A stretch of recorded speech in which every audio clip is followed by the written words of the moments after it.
Hello and welcome to another episode of the Sunday Surefire podcast. I'm your host, the Commish. Joining me today is the co-host, my guy Ethan Weaver. Kamish, how we doing? Doing good, brother. Doing good. We are inching ever closer to the 2026 NFL Draft, and we figured this might be a good spot on the calendar to talk about some dynasty sell candidates, just some players that you might want to get off your team before the NFL Draft, or just maybe some guys who the draft might not have a big impact on these guys one way or another, but it might be a good time to at least put some of these players on the block and just kind of see what you can get value wise in your dynasty league. This is a point in the calendar where teams that maybe are a little bit dormant through most of the offseason, they kind of get a little bit excited with the draft buzz in the air. So maybe you can get a deal done, whether it's trading off a veteran piece that you don't really want anymore on a rebuilding roster, or maybe you're selling kind of a bigger ticket item, a player that's producing in their prime, but maybe there's a really good haul to be had for that guy. So we have a few different angles of this to go over as far as sells go. Some of them will pertain to the NFL draft, others will not. And we'll also be referencing the Fantasy Pros Dynasty and Keeper list as well for some of these players that we're bringing up. So if you want to follow along on that, feel free to do so. But without any further ado, Ethan, who is one player that you are looking to sell at this point in the offseason in Dynasty? So one player that I'm looking to sell, and obviously the caveat is you got to determine whether you're a team that's looking to maybe go for it in 2026, maybe a rebuilder, or just looking to turn over your roster a little bit and exchange aging players that still have a little bit of value for draft picks or younger players before the floor drops out from underneath them. And one player I think that fits that mold is David Montgomery, now the running back of the Houston Texans. I think David Montgomery is very insulated value wise for this year, considering the Texans are unlikely to draft a running back high in this year's NFL draft with the current draft picks that they hold. And we just saw his value obviously spike going to a situation where he's going to most likely be the workhorse. So, in my opinion, this is the last time at David Montgomery's age where he's going to actually have a spike in value, and it gives you that opening, that window of opportunity to move him for something somewhat substantial, something of value, I should say, because he's going to a situation where he's going to be the lead back, but Woody Marks is still there, who was a very good pass catcher coming out of college. He's probably going to be put more into that role with Dave Montgomery being the first and second down thumper, the goal line back. Unfortunately, being the goal line back for the Houston Texans has not been lucrative. They only had 9 rushing touchdowns last year, which ranked 31st. The Texans, I mean, overall weren't very good running the ball last year. As I said, 31st in rushing touchdowns. They ranked 31st in rushing success rate last year, but they did do a decent job this offseason.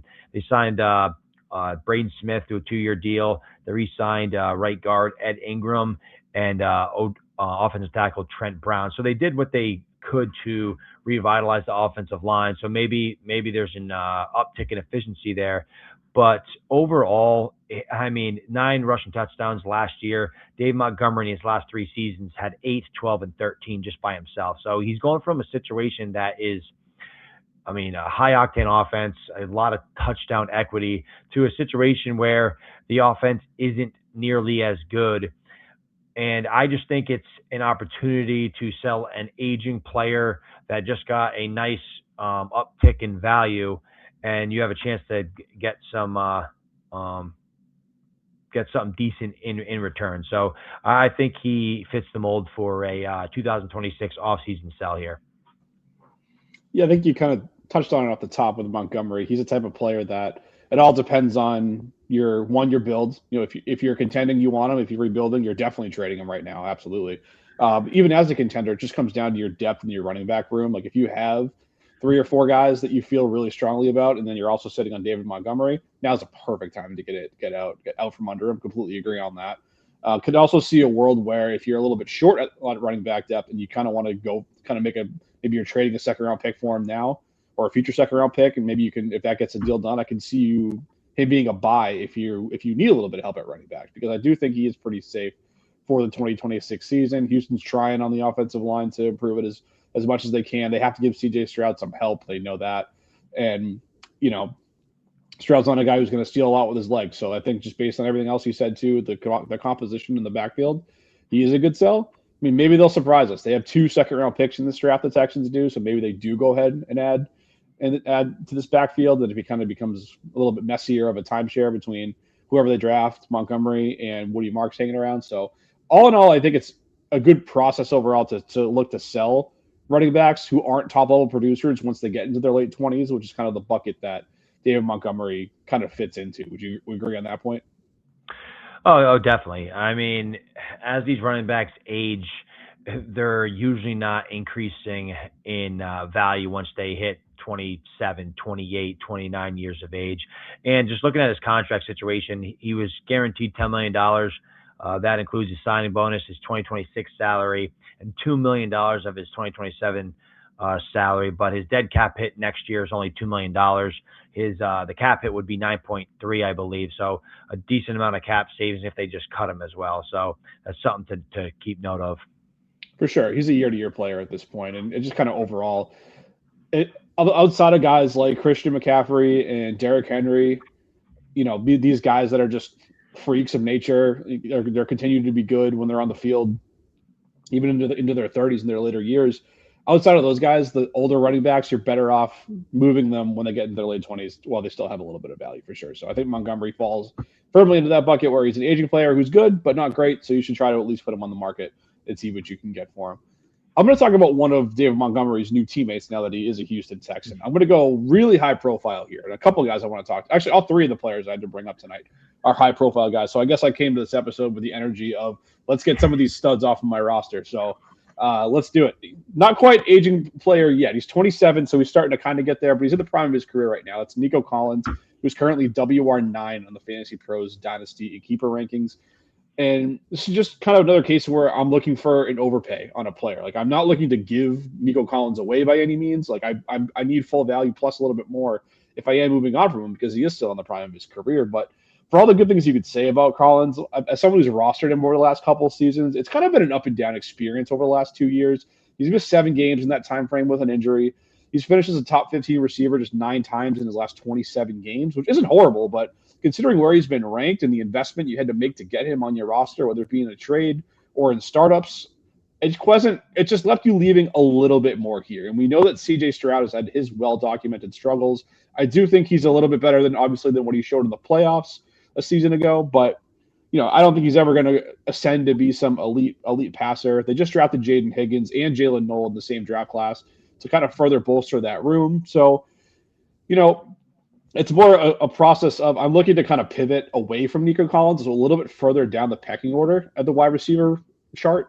Maybe see if I can get a quality asset on top. And if the value all kind of comes together where I get another good young receiver and I get a solid asset, maybe a first-round pick coming back too, then I'm definitely going to be entertaining at least moving on from Nico Collins. If the juices are worth the squeeze and the value is right, I'm going to go ahead and entertain moving on from Nico this time.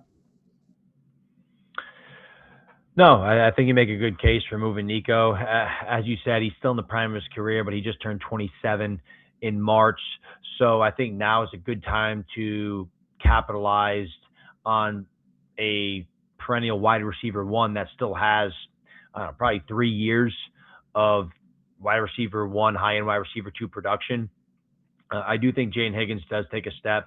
So who knows how much that eats into Nico Collins' production. But to your point, we're looking at the Fantasy Pros Dynasty rankings here. He comes in at wide receiver 9. There's a lot of receivers behind him that I would love to pivot to if I could. I mean, can you get? And I don't even need a ton, but if I can just buy back some years and still get a guy with some upside, I have no problem moving from Nico to guys like Ibuka, Garrett Wilson. I mean, even if you can get down to, like we took a week or two earlier, you could have got a ton on Rashee Rice, but but there's a ton of guys below Nico Collins that I would have no problem pivoting into, and I would gladly take the value added. And I don't think you're really losing that much production because I don't really trust CJ Stroud and Nico Collins. I've never been a huge Nico guy, so he's definitely a guy I would actually love to pivot off of. Yeah, Nico's good. I mean, like I said, I've had a few shares of him. He's kind of one of those guys I found that he looks better when he's not on your team. And then when you get him on your roster, you kind of He's like, realize it's the same. It's the same thing I've said about DK Metcalf for like the last 5 years. DK, it looks great when he's not on your team. If you play against him the week he goes off, yeah, you're cursing the guy's name. You're like, oh, but also saying like, I wish I had this guy on my roster. But when you start him every single week, you do see the inconsistencies. You do see the injuries. You do see CJ Stroud struggling with consistency from time to time. And it kind of has a trickle down effect to Nico Collins where you figure out pretty quick that you like having him on your team, but he's a guy that if you can get good value on, I think now's a good time to do that. I don't think it's necessarily anything NFL draft related. Like I don't think they're going to go ahead and take a receiver in the first round, and then beyond that, I think there's no one they're going to take that's going to threaten him in the pecking order in the short term. So this isn't like a panic sell, but I think it's just overall a good time to kind of get him on the market and see what you can get back in a trade. If anything else to add on Nico, feel free to do it. If not, just keep rolling. Give me another sell for 2026. The next sell I'm gonna go over is somewhat linked to the 2026 draft and the potential nuke that may be dropped, and honestly for a series of teams. The Tennessee Titans, the New York Giants, and the Washington Commanders are all in Jeremiah Love territory. So any one of those running back committees there on either of those teams could just be absolutely nuked. I think there's a reason why the Saints and the Chiefs at 8 and 9 decided to go to the free agent market to fill their running back needs because they knew Jeremiah Love wasn't falling. And a lot of mocks are having Jeremiah Love fall to the New York Giants, and which is why I think it might not be a bad opportunity to see what you can get for a guy like Cam Skattebo. Skattebo obviously came in the league. I mean, people loved him. A lot of aura farming, a lot of celebrations. But I mean, he was a lot of fun to watch with Jackson Dart. But he's a guy that runs with like reckless abandonment. He has no regard for himself or his head, and he's not going to have a long career. He's coming off a pretty major ankle injury in year one as a rookie. He fractured his fibula, dislocated his ankle, and tore his deltoid ligament on October 27th of last year. So will he even be ready for the start of the season? So I'm not saying like panic sell him before the NFL draft because Jeremiah Love is a lock to go to New York, but obviously it's a massive risk that could happen. I think the odds-on favorite is Love lands in Tennessee, but Skattebo, he's definitely a guy I wouldn't mind floating out there at right now, RB22 price, and then see what you can get for him. Or can you add a little bit more to Skattebo and get a little bit safer prospect? Because I mean, Tyrone Tracy's still there. They brought back Singletary. So, who knows how healthy Skattebo is going to be in the beginning of the season? How much of a committee Tracy and Singletary are going to act in? So, he's a guy that has a little volatility. The NFL draft may nuke him, and I don't think he's long for the NFL the way he plays. So, Skattebo, I think he's always going to be a guy that I'd like to float out there and see what I can get value wise. I agree he's definitely worth putting out there. I just think there's enough kind of negativity around him, I guess you could say, where the price might be less than you get. The price you bring back might not be there for you. Like you might not be getting the offers that you want, you feel comfortable with to move on from Cam Skattebo just because the NFL draft is pending and all that. But I agree with putting him out there just to see. When I took him in the second round of a draft last year, knowing like, hey, I know the guy's playing style. I saw what it was when he was in college. Like it was almost exactly what we expected.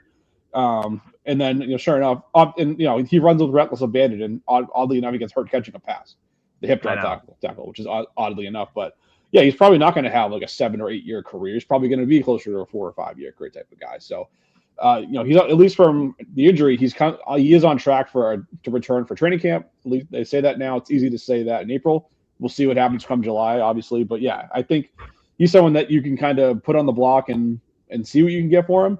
Hopefully that the Giants don't draft him for me, and also for anyone who's rostering Skattebo at the moment. But if they don't, I think he's actually going to come out as a big draft winner. Oh, definitely. If Love goes to either the Commanders or the Titans, who are the two teams that are at least if you go by Vegas, the odds-on favorites to acquire him, followed by there's a little bit of a gap between those two teams and the Giants at plus 400 odds to acquire him. So in the draft, so we'll see how that one pans out. I do think is one that's worth mentioning for sure. I will stick with running back with my next guy here. This one, I mean, he's an older player, so I'm not going to spend too much time talking about him. It's kind of obvious, but it's Josh Jacobs, who's currently ranked running back 19. He's quote unquote only 28 years old, which in itself is old for a running back, but he's got 2,100 career touches on his frame. Came in 2019 as I think he was the youngest player in that draft. He was certainly the youngest running back in that class. So he actually has more miles on him than you might think. Showed some signs of injuries last year. He was a guy who's been pretty durable for the most part, but did start to break down towards the end of 2025. And a couple of years ago, you remember they drafted Marshawn Lloyd, who was someone that I know you and I were both big fans of coming out of college, but he just hasn't been healthy at all. It's one of those guys that, like, it's almost like, why are you injured all the time? You never play. It's super frustrating. So frustrating. I mean, like at this point, it's like, am I wasting a roster spot on you? But they haven't really done a ton other than let AJ Dillon walk out the door to address those needs. And they also let Emmanuel Wilson walk too. So I think this is also a prime spot for Green Bay to draft a running back. And I'm not saying that they're going to, they're obviously not going to draft Jeremiah Love, and any other back they bring in might not from day one usurp Jacobs as a starter. I'm not projecting that to happen, but they kind of want a guy to step in there and take on a little bit of this responsibility, which is someone they just haven't had. I mean, Dillon, we know, is kind of a bust, and Emmanuel Wilson is someone who wasn't anything special. So that's kind of left Josh Jacobs to take on the lion's share of the backfield load for the Packers. And I just think overall, you look at him, he's RB19 right now. Is he ever at any point going to be any more valuable than he is right now? At this point, his utility comes entirely from what he gives you when he's in your lineup from week to week. But the second he has a sprained ankle, his value shot. If he has a season-ending injury, his value is going to go to nothing. I'm just kind of just getting – I don't want to wish cast injuries into the existence, but between the workload catching up here, Green Bay probably drafting a guy. I'm kind of just getting these Joe Mixon-type vibes from a year ago where we look back and a player was significantly more valuable 1 year than they will be a year from now. And I kind of want to just kind of get ahead of it. And if someone gets one over on me and gets one more good year out of Jacobs, I can kind of live with it as long as I get a decent return coming back my way for a guy who's been a bell cow in this offense. No, I agree completely, and that's the exact mindset I had when I texted you this morning and asked about, hey, what would you pay for Josh Jacobs? What's his value right now? If you're a contender, and the league I do have Jacobs, I have him a few leagues, but the league I texted you about, I am a contender. Well, I hope, really, really hope I am. but and I have Josh Jacobs, but I know the value is about to fall out from underneath him, and I don't want to be stuck in a situation where I'm stuck with an asset that I basically just need to ride into the ground because I can't get anything for him. So I think if I want to move on from Josh Jacobs, even though I am a contender, now is the time to do it. I think you need to do it. There's two windows you have right before the season starts to people that are maybe weak at running back, but they think they can make a push this year. They're contenders. Move them to those running back needy teams. Or B, hope Josh Jacobs stays healthy and sell at the deadline to a team that wants to make that last second push. That's when usually typically you can get the most for your veterans because people are willing to pay a little bit of premium to go for that championship. But I think Josh Jacobs perfectly fits the mold of a player that still has good value, is never going to increase in value from this moment on. And no matter if you're if you're a rebuilder, obviously move on immediately. But even if you're a contender, you need to ask yourself the question, is it worth moving on to get some kind of return now, or just ride him until he retires? I need to see you in that league that we've been playing in for a decade now. This is year 10 we're walking into. I need to see you as a contender, being in like third place or something, firmly in the playoff mix, and just faced with that decision of, do I sell Jacobs for a first-round pick at the deadline, or do I keep him and try to contend? I cannot wait for those text messages that I get at 6 o'clock in the morning from Ethan. So ask him what he should do while I'm rebuilding for one more year, and he's in the midst of going for it. In that situation, I'd go for it, especially in that league, because that's the one league I want to win the most. I've never won, in that league. It's that ever elusive championship in that league. It was my first dynasty league. Made every mistake in the book, but I learned from it. So a lot of my other dynasty teams are much more lucrative. But A lot of your I'm always dynasty leagues are better off because you've been in this league for a decade and haven't won it. Yeah. yes, man. I'm always in the mix. I was in the semifinals last year, but can't seem to get over the edge. All my players seem to tap out at the end of the season, and Rasheed Rice No, didn't no, help, yeah. didn't do me any Nothing favors makes for last year. better. Nothing makes for better podcast content than someone talking about how they came in fourth place a season ago. So let's do a whole segment on that and see how many listeners we get. That's good Yeah. stuff. Oh, dude, I can see our We'll subscribers transition going away up right from now. the a league that's been around for 10 years that Ethan can't win and get to another offseason sell here. I'm going. Like I said, I came tonight with big energy. I've already talked about two guys that are big sells. I got another one to bring up, but I'm going to let you guys kind of step in here and bring up another guy here before I do that. Yeah, I guess I'll continue the trend of older players that are obviously sells for rebuilders. But the reason why I bring up this player is because of the 2026 NFL draft and what this franchise has kind of been telling us in the 2026 offseason, and that's Devontae Adams.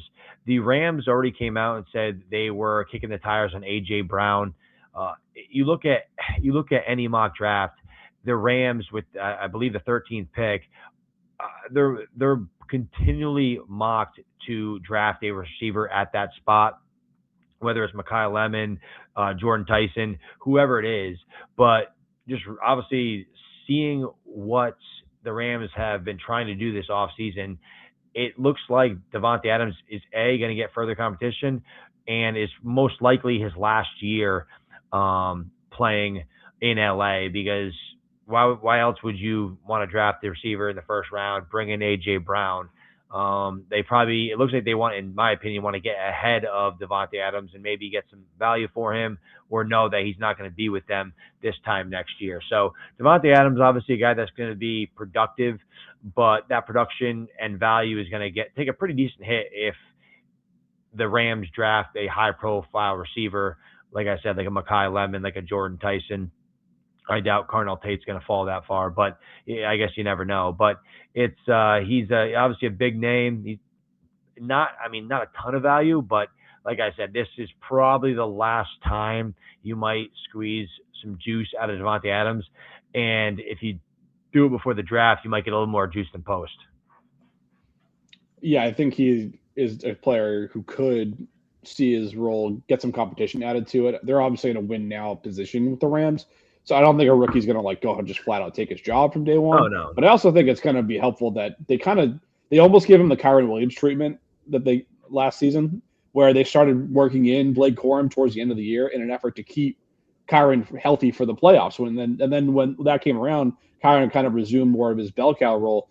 Whereas Adams turns 34 in December of this year. So during the season, he's going to be like one of the older players in the NFL. So I think they would be smart to bring in a good young receiver, someone who's part of their future. And then during the year, kind of work that guy in, give Adams a blow, give Puka a rest too, kind of get their horses ready to go for the postseason, which that's what it's all about for the Rams in 2026. So I think it's kind of a sneaky good call where, Adams is coming off a monster season where he caught all those touchdowns inside the 5-yard line. Is that going to happen again? Maybe, but probably not. They probably will turn around and hand the ball to Williams or Corum in more of those situations in an effort to keep Devontae Adams healthy going into 2026. So they're ready to go for the playoff run. So I do think this is probably your last window to get anything for Devontae Adams. And you're probably, even as it is, you might just be better off keeping him. That's possible, but I think he's worth hitting the trade block button on for him, putting him out there and just seeing if some team is willing to pay a little bit for him. And it's another situation where if you're dealing from a situation of depth where you have good receivers and Adams kind of just gave you a good year out of nowhere last year, then maybe it's a lot easier to move on than if you're kind of like relying on him every single week. But I think it's worth putting him out there to see what you can get. Exactly. You're not panic selling. You're not going to give him away for nothing. But the only reason why I brought him up is because of the proximity of the NFL draft and what the Rams have been telling us all off season, and that's they seem to want to add another receiver. So if you were looking to move him, I would probably look to move him before the NFL draft, because like I said, once they draft that first round receiver, the value is going to take a hit. Yeah, for sure, for sure. I'm with you on that. Yeah, I said I had one more kind of high profile name to talk about, so I'll do that now. My next sell is George Pickens, who's currently WR11 on the Fantasy Pros Dynasty and Keeper list. Now, look, another situation where I'm not giving the guy away. I'm not punting him off my team for nothing. I need an overpay to get him because he is still a young player and he's coming off a career season for sure. I just kind of look at this whole situation in totality of where he's at right now, where he is on a franchise tag. He has yet to sign that franchise tag. He's not happy with that situation. He's looking for a long term extension. But the team has a ton of money committed to their quarterback in Dak Prescott. They have a ton of money committed to CeeDee Lamb. They gave Jake Ferguson an extension last year. They just signed Javonte Williams. And they have a couple offensive linemen that they paid as well. So I kind of look at it from Jerry Jones' standpoint.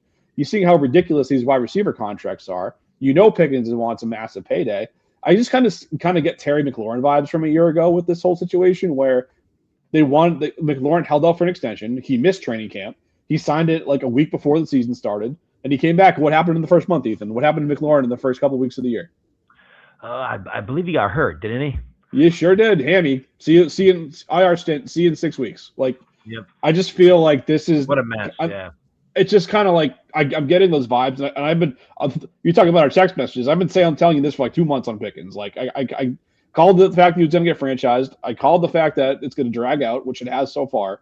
So maybe I'll be wrong about that, but I just see a lot of things kind of lining up to work against him at this point in time, and kind of looking at what Dallas has in the draft. It's a case where I don't think they're going to just draft somebody in the first round and who outright usurps him. That's not going to happen, but they do have 2 first-round picks. They have the 12th and 20th overall selections this year. They don't have a second-round pick. They do have their third-round pick. Maybe they trade back into day 2 from either pick 12 or pick 20, and maybe they grab a wide receiver, kind of thinking a year ahead, like, okay, we have Pickens this year. Let's get another guy in here on a cheap rookie contract, and then we'll keep building with the rest of our picks on our defense. But I just kind of, between that being a possibility and what it took for Pickens to finish WR5 overall last season, it was obviously he got traded from Pittsburgh to Dallas, who has a really good quarterback in Dak Prescott, good passing game offense. CeeDee Lamb gets hurt in September, which makes Pickens the top target in the offense for a stretch of games. And then the Dallas defense gave up 30 points per game last year, which was the 32nd ranked defense in the year on the season. So it's a long shot to think all of that's going to happen again, considering some of the moves that Dallas made in free agency and in trades late last season to get better, and plus what they're going to do with their 2 first-round picks in this draft. I just kind of want to get out now before the next step happens, whether that's them bringing in another receiver early in the draft, whether that's him holding out for a contract and kind of hurting his offseason as a result and coming off a little bit slow, because I just think overall this player – is somewhere between what we saw last year and the guy he was with the Steelers, where he was a WR3 who had week-to-week upside but didn't do it consistently for any length of time. His best finish was WR27 over his 3 years with the Steelers. I think he's a little bit closer to that than he is a top 5 producer that he was in Dallas a year ago. So that's kind of a long-winded way of saying that make sure you get your money's worth if you're selling Pickens, but don't be afraid to put him out there and see if he can move on if the price is right in Dynasty. Yeah, the point you're making is you can sell Pickens for a ton right now, and that may change. That value, that payday, that cash out may change, relatively quickly here. I do agree that I don't think we're going to see Pickens finish where he did last year. But as you said, it was kind of the perfect storm for him. I think Dallas is a perfect situation for Pickens to thrive. So if he does leave Dallas and he's not in Dallas, does he turn more into the Pittsburgh Steelers version, which I know me and you were never a big fan of George Pickens. I don't think his talent is even close to a CeeDee Lamb. I just think, obviously, the Dallas offense was very good. They had to chuck the hell out of the ball, and he was the de facto wide receiver 1 when Lamb was gone. So I think you can cash out for a much higher value than what it costs you to acquire Pickens initially, and I think now is the time to do it. I don't think his value is ever going to be higher. God only knows how he's going to be if these contract disputes drag out, or if he finds out, if he knows that Dallas isn't going to pay him and he's going to be a free agent next year. Who knows? Who knows how that's going to impact his play? But I do agree that you can get a hefty cash out now if you move on from Pickens, and that might not necessarily be the case this time next year. The Cowboys should cash out on George Pickens right now. Yes. Yeah. They should be looking to trade him, get some picks in this draft, draft a receiver in the second round, or hell, if maybe a guy slips to pick 20 that you like in the first round, draft him. There's a lot of good guys that are going to come in and be quality secondary wide receivers in this draft. You have your Alpha and CeeDee Lamb. Get a young guy on a 4-year rookie contract that's cheap, that fits in with those other pieces, someone that can start from day one but doesn't have to lead your offense from day one as a pass catcher, and then use the picks that you get on from Pickens and the other first-round pick that you have to keep rebuilding your defense. I mean, you have everything else that you need.